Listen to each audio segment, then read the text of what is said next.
All right. So yeah, hi guys. The update for today is in quants. I did circular tracks from time, speed, distance.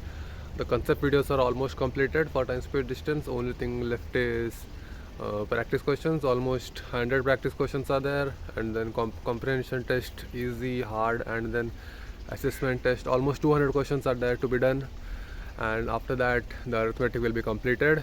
So that is that.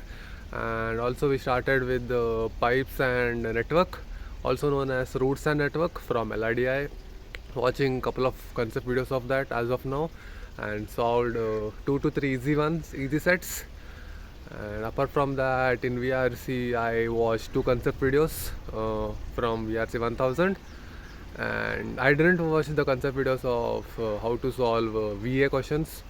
RC is done, but I will watch VA how to solve it pretty soon, maybe tomorrow or day after tomorrow. And yeah, prep is going quite well. Less than 100 days remaining, so quite tense, also quite excited. Let's see how it goes. All right, that's it for today guys. See you in the next video. Bye bye.